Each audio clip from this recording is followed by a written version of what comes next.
कि एक कलेक्टर ने 1985 में यकायक उसको ख्याल आया कि मुझे इंडियन नेशनल कांग्रेस बनानी है, और उस कलेक्टर का नाम था A.O. ह्यूम। उसने ये किस लिए बनाई कि भाई 50 साल बाद तुम्हें मार के निकाल देना यहां से, इसलिए बनाई थी उसने। ये नींव भी गलत रखी थी इस कांग्रेस की। ये सिर्फ बनी इसीलिए थी कि कुछ लोगों को सत्ता की मदद से क्रिएट करा जाएगा, उसमें गांधी जी भी एक शामिल थे। लिहाजा पैंट कोट ऐसे ही नहीं उतारा था उन्होंने।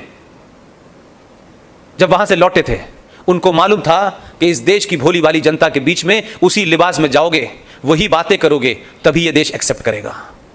एक कोई मुझे ऐसी घटना बता दीजिए जब गांधी जी ने इस देश के क्रांतिकारियों को, उनकी पूरी मुहिम को दबाने के लिए अनशन न किया हो। अहिंसा का ड्रामा कहां से खड़ा हुआ? अरे ये समाज तो इतना अहिंसक है भाई।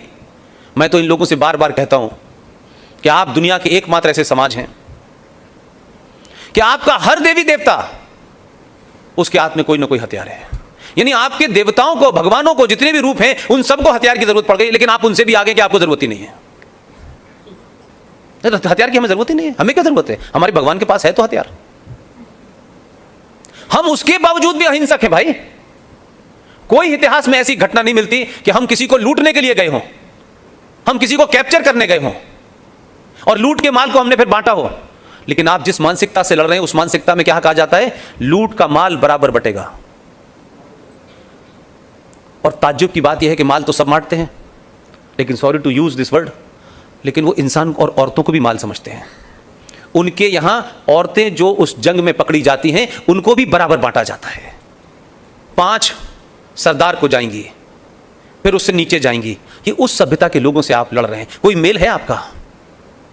70 साल में आपने मुल्क दे दिया, और गांधी जी ने तो महान कार्य किया। जो भजन था आपका एक, उस भजन की लाइन इसलिए बदल दी कि शायद मुसलमान खुश हो जाएं, लेकिन वो तब भी खुश नहीं हुए। आप सबको पता होगा वो भजन ओरिजिनल, ईश्वर अल्लाह तेरा नाम, सबको सम्मति दे भगवान। ये लाइन कहां से आई? हमने तो अपने लाइन भी बदल दी, भजन भी बदल दिया। हमारे साथ जो हुआ 700 साल, उसको भी हमने भुला दिया। उसके बावजूद भी जो यहां रह गए हिंदुस्तान में, उनमें से किसी को मारा नहीं। लेकिन पाकिस्तान में जिन्ना साहब ने अपना आखिरी भाषण जो दिया था कि मुल्क बढ़ चुका है, पाकिस्तान में जो रह रहा है वो पाकिस्तान का नागरिक रहेगा, उसका मजहब कुछ भी हो।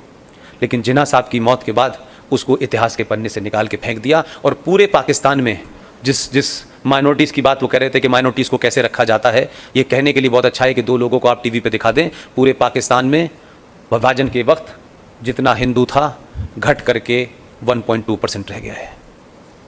लेकिन हमें देखिए, हमने 500 साल के बाद, 700 साल की गुलामी के बाद भी हमने इस गलतफहमी से बाहर नहीं आए।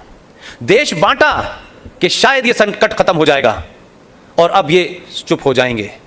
लेकिन 70 साल में आपके नेशनल टेलीविजन पे लोग आकर के कहते हैं कि पहले तो 7 करोड़ थे तब हमने पाकिस्तान ले लिया था, अब तो हम 35 करोड़ हैं। वो आपको टर्म डिक्टेट कर रहे हैं। 70 साल में आप फिर दोबारा वहीं पहुंच गए, और वो आपको चाहते हैं कि ऐसे हालात कर दें कि आप फिर कोई नया कंप्रोमाइज कर लें। लेकिन मैं चाहता हूं इस बार कंप्रोमाइज नहीं होगा। क्या बात है? कोई कंप्रोमाइज नहीं होगा। कोई कितना बड़ा भी ताकतवर लीडर पैदा हो जाए हिंदुस्तान में, हिंदुस्तान के बारे में फैसला लेने से पहले आप सबसे पूछना पड़ेगा।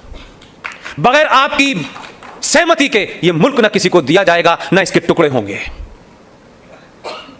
यह बात अलग है कि आपकी इसी ताकत के चलते जम्मू कश्मीर की वजीर आला मोहतरमा महबूबा मुफ्ती ने हमारे 35A के केस के सिलसिले में कई बार धमकियां दी और कहा कि आर्टिकल 35A अगर हट गया तो हम भारत को 1947 में पहुंचा देंगे। लेकिन आप ये देखिए कि आपकी यहां की ताकत, आपकी बेगूसराय की ताकत, आपकी भोपाल की ताकत ने यह काम किया कि महबूबा मुफ्ती का उसके अपने घर में जमानत जब्त हो गई और चुनाव हार गई। आए हैं कुछ नए मन चले आए हैं, रामपुर से आए गए एक साहब पहुंचे, लेकिन इनका पार्लियामेंट में रहना जरूरी है कि लगातार ये आपको याद दिलाते रहेंगे कि हम कौन हैं। आपको ये खामोशी से नहीं बैठने देंगे। मैं चाहता हूं ऐसे लोग रहें 2-4 जो बताते रहें असदुद्दीन की तरीके से कि जब हम जाएंगे तो ताजमहल भी ले जाएंगे, गोलकुंडा भी ले जाएंगे। कहां ले जाएंगे ये पता नहीं है। ऐसे लोग रहें। मैं कभी कभी कुछ लोगों को धन्यवाद करता हूं कि 100 साल से ज़्यादा हो गए लोगों को जगाते जगाते जगाते जगाते, लेकिन ये समाज जगने के लिए तैयार नहीं था। लेकिन आपके विरोधियों ने आपको इतनी गाली दी हैं, इतनी गाली दी हैं कि आपका सोया हुआ ज़मीर जाग गया है। तो अगर मकसद यही है कि आप जग जाएं, तो आप किसी के कहने से जगे, लेकिन जग तो गए, लेकिन अब सोइएगा मत। वाह वाह। ये सोने की कीमत आपको कई सौ साल पड़ेगी, क्योंकि ये पहली बार हो रहा है कि 2019 का चुनाव राष्ट्रवाद पे हुआ। नहीं तो राष्ट्रवाद होता क्या, ये कोई जानता ही नहीं था। क्या बात है। देश ने खुद तय कर लिया कि कौन राष्ट्रवादी हैं और कौन गद्दार हैं, जिनको स्थिति यह कर दी है कि वो अब पार्लियामेंट में लीडर ऑफ अपोजिशन भी नहीं बन पा रहे। और इसका असर क्या होगा कि पिछले 5 साल की कोई मुझे घटना बताइए। मैं नहीं जानता कि आर्मी वही है, फोर्स वही है, पुलिस वही है, व्यवस्था वही है, कुछ अभी बदला नहीं है। अभी तो सत्ता ही बदली है, व्यवस्था बदलने की लड़ाई अभी की जाएगी। लेकिन उसका असर यह हुआ कि 5 साल में मुझे बता दीजिए, किसी दिल्ली में रहने वाले लोग बताएं, सरोजनी नगर में बम धमाका, हमूका मंदिर में बम धमाका, हाई कोर्ट में बम धमाका, तो कहां गए बम धमाका करने वाले? कहां चले गए? 5 साल में हुआ इसलिए कि उनको पता चल गया है कि जो हिंदू हनुमान मंदिर पे पूजा कर रहा है, इसके दिमाग में तो हनुमान जी हैं, लेकिन आंखें मेरी तरफ हैं इसकी, इसलिए बम नहीं रखा जाएगा। अब ये मानिए कि पाकिस्तान बहुत बड़ा चुनौती नहीं है आपके लिए, बहुत छोटा सा मुल्क है। मैं तो उनके मुल्क में भी कहता था, भाई 4 सूबों का मुल्क है तुम्हारा, टोटल पॉपुलेशन 20 करोड़ है। मैंने कहा मूर्ख हो, तुम्हारे पास आर्मी है, इतनी दुनिया जमाने का तुम तामझाम करते हो यार। हमारे यहाँ एक आदमी गोरखपुर से उठा, कपड़े भी एक ही सुबह से बदलता नहीं है, पूरा उत्तर प्रदेश चलाता है, यहाँ भी 20 करोड़ लोग हैं। तुम क्या मुल्क चला रहे हो यार? हमारे यहाँ एक सूबे का मुख्यमंत्री तुम्हारे मुल्क के बराबर के लोगों को सुबह से शाम तक चलाता है और कोई फर्क नहीं पड़ने वाला।